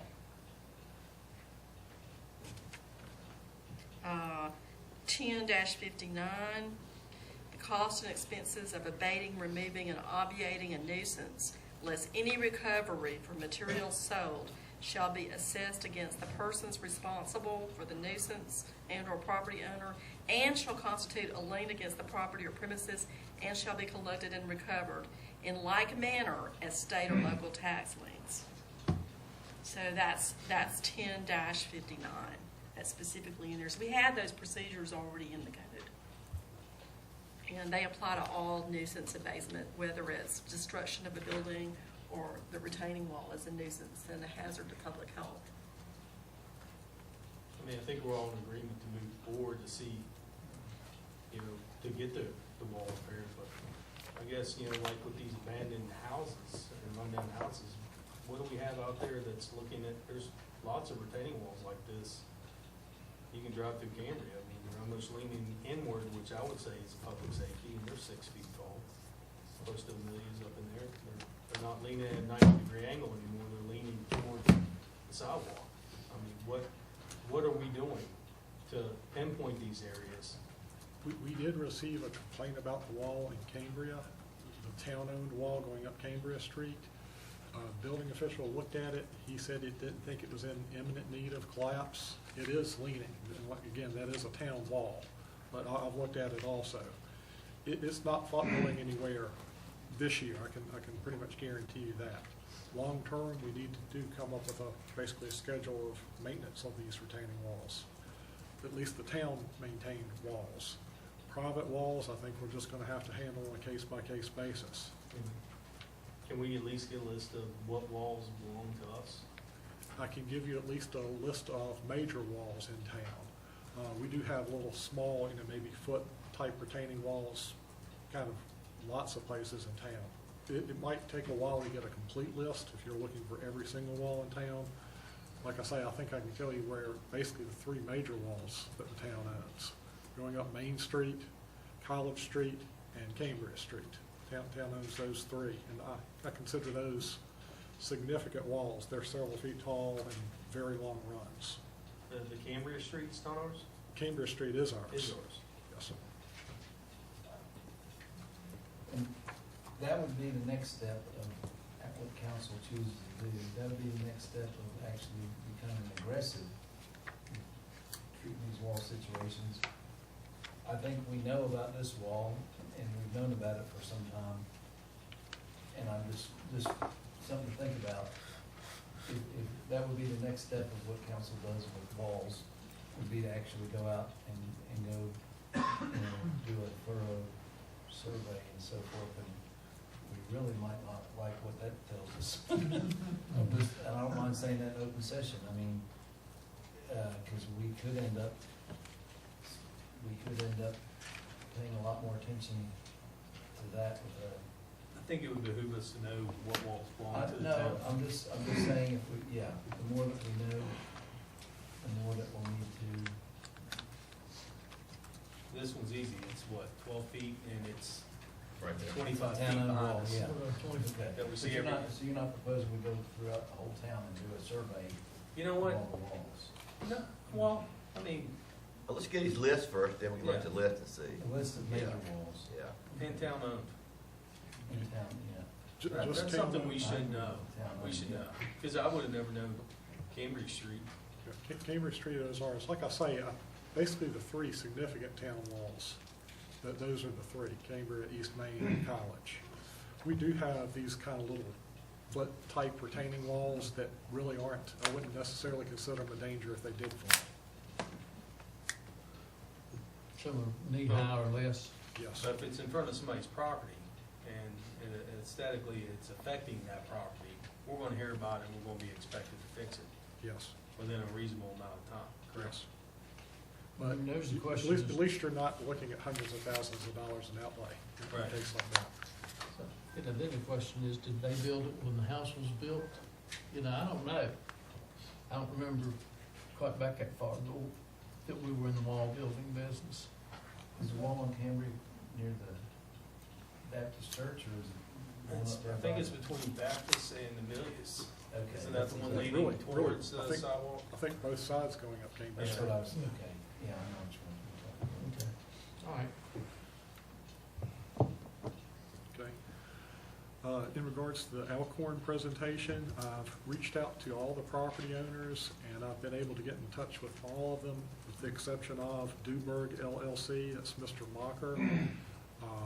All of the property owners are certainly agreeable to meet, at least as far as the ones that I've been able to speak to. I have left several messages from Mr. Mocker. I'm just waiting to hear back from him. What property is he on? It's Richard McAdoo's. Yeah, yes. He actually doesn't own the Old Town Mall. He owns the buildings to the left, Charlie's Chinese and the old barbershop Okay. properties. Had a request in regards to Christiansburg Aquatic Center membership for lifetime members of Rescue Squad to To give you an idea of how many people that would affect, rescue, there are 66 lifetime members and 53 currently reside in Montgomery County. Approximately 10 lifetime fire department members. If you'd like to refer that, I definitely don't need an answer on this tonight. If you'd like to refer it to the Aquatic Center Board. Well, we already allow our volunteers. That's correct. We've Right? extended it to volunteers, although it doesn't extend to lifetime members as at current. I don't have a problem. Yeah, see, that working out. That's kind of a reward for their service. Yeah, I mean, There, the board is gonna meet again, first Wednesday in August, and if you want to just give that to Terry, and I'm sure they'll vote on it.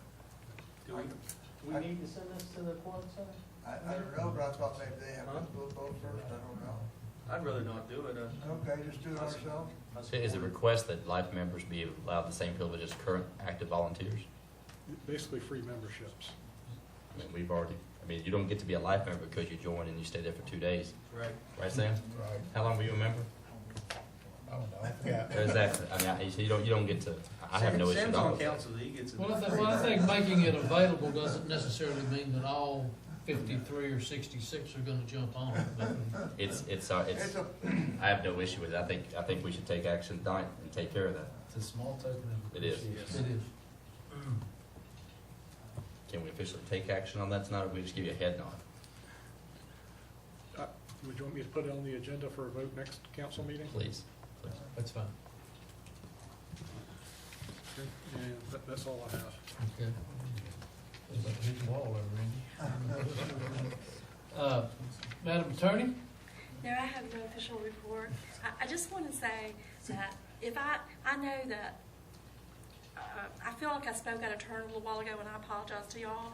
Sometimes my only desire is to be helpful and to provide helpful information, and but all the decisions are substantively up to y'all. And I know that my role is only just to tell you what options are. So if I overspoke my place, I apologize. No. Well, for one, I can say I appreciate the comments. Yeah, me too. Yeah. Sometimes we need to be told what to do. No, Most of the time we won't listen, but that's what's up. All right, thank you, Susan, and come back anytime. Door's always open to you. Thank you. Other staff reports? We good on that? Council reports, Mr. Collins? Okay, I just want to thank the people who made the picnic last Friday successful, Melissa and the Aquatic Center. You folks did great. I mean, that was an awesome, event. My grandkids had a great time. It was, if you can make them happy, you've done a lot. That's you did, and I appreciate that very much, very much. Again, out here, the road out here, Main Street is awesome, and I've heard a bunch of people say, how good it rides and feels and looks. And that's good stuff. Good stuff. That's all. Mr. Bishop? I don't have anything. Mr. Hall?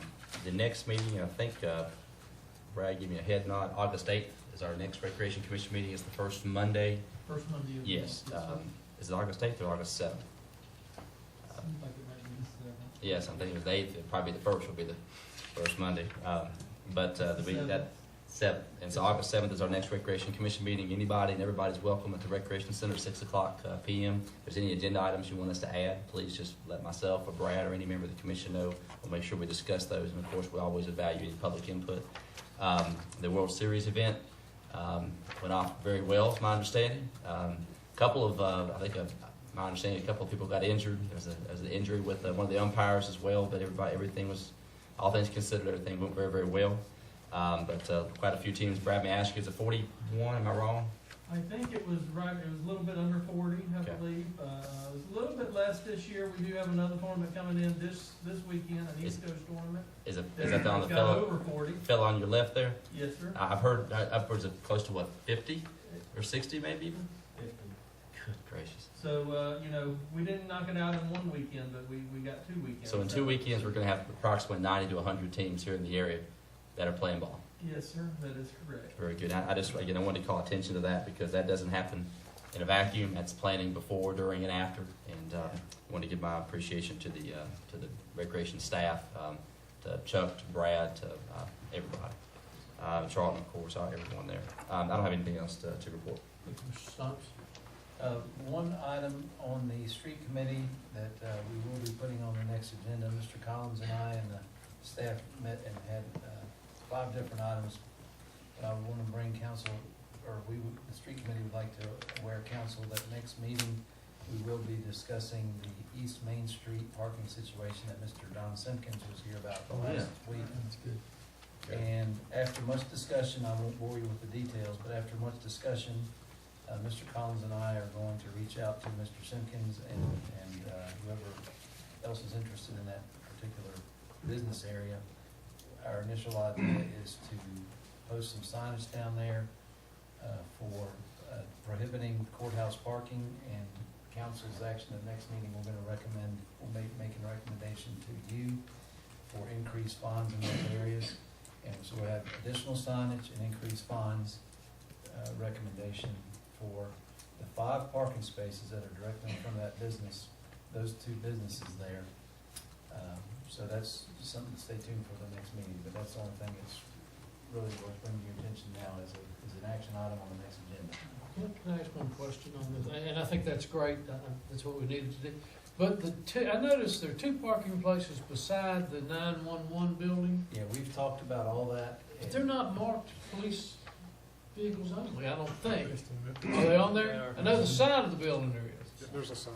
And I don't know if it's in council, at the next meeting, if council's interested in a full report, we'll provide that. But we're satisfied at this point that the first best step in addressing Mr. Simpkins and the other business owners' problems is to make it ultimately, clearly, intuitively obvious to the most casual observer that those 5 spots are not to be used for courthouse parking, and we're going to incentivize that behavior by increasing fines. So that, stay tuned for next meeting, but that's what we have in mind. Okay. Thank you. Mr. Shaw? No committee report. Mr. Hubbard? You know, it looks like we are gonna have a big weekend if this baseball tournament's coming in. And at the aquatic center, we're having about 1,000 kids, gonna be swimming on Friday, Saturday, and Sunday. So with their parents, that's about 3,000. And I hope the restaurants and the hotels are ready for a big weekend. The other point I had, I'm not sure if you saw this in the paper, I thought was sort of interesting, about the population, how the population is gonna grow.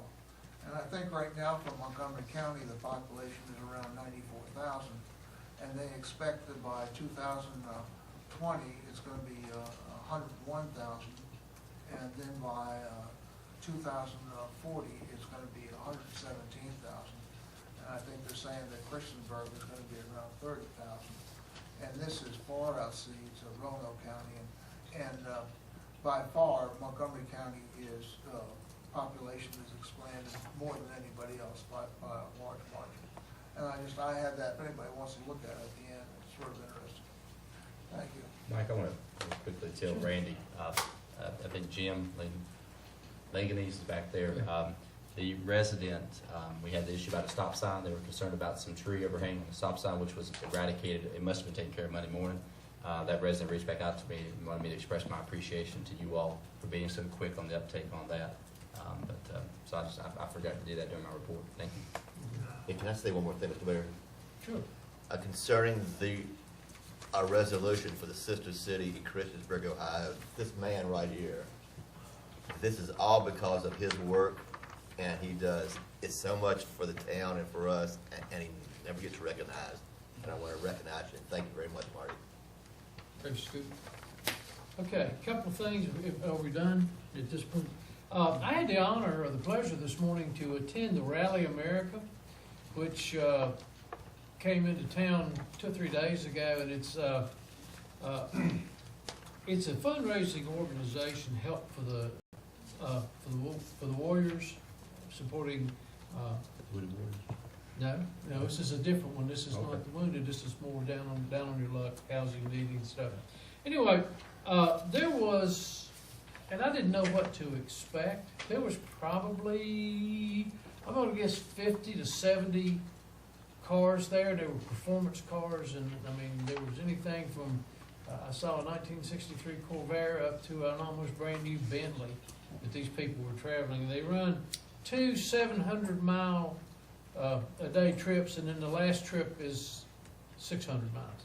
But just on this leg, and I want to thank Melissa and Lisa Bleakley, who Lisa really, they kind of reached out of the blue to contact her back in September, and these guys that put this thing on are out of New York. Last year they were in Montana doing that circuit. Now they're down here.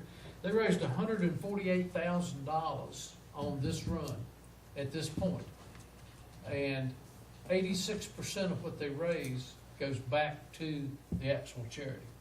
So they have done some really good work. There were 31 states and 2 Canadian provinces here being represented, and these people have driven from Montana, obviously out down through Canada, upstate New York, Arizona. I mean, I met several different people, and they were from all over the country. But this is what they do every year. So it was a great event. I also want to remind council, at this point we have a meeting with the Montgomery County School Board Tuesday night, the 18th at 6 o'clock. It will be a closed meeting at their request. I think we have discussed this some in the past as well. So I'll get back out with, I know Dr. Mayor's been out of town. I'll reach back out to them to make sure we're still on for that night. Where's that meeting? It's at the government center. I think it's where the Board of Supervisors meets. That's the one big room that they use, so I think it's gonna be there.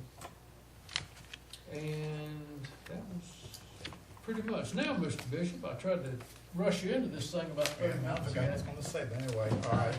I'll make a request for a closed meeting under Virginia Code Section 2.2-3711A7 for consultations with legal counsel and briefing by staff members of consultant pertaining to actual or probable litigation where such consultation or briefing in open meeting would adversely affect the negotiation or litigation position of the public body and consultation with legal counsel employed or retained by a public body regarding specific legal matters requiring the provisions of legal advice by such counsel. For the purpose of this subdivision, proper litigation means litigation that has been specified, threatened, or on which the public body or its legal counsel has a reasonable basis to believe will be commenced by or against a known party, specifically relating to a threat or litigation in regress to the New River Valley Mall real estate assessment. And that's a form of motion. Second. Got a motion and a second. Discussion. Madam Clerk? Yes, sir. Councilman Bishop? Councilman Collins? Aye. Councilman Hall? Aye. Councilman Hubbard? Aye. Councilman Showalter? Aye. Councilman Stipes? It would be 6-0. We're gonna take about a 3 or 4 minute recess to conclude the meeting. Randy, is there any other town employees that need to be here for this? Well, thank you. Okay. All right. Yeah, that's good. Yes. Steve finished? Good.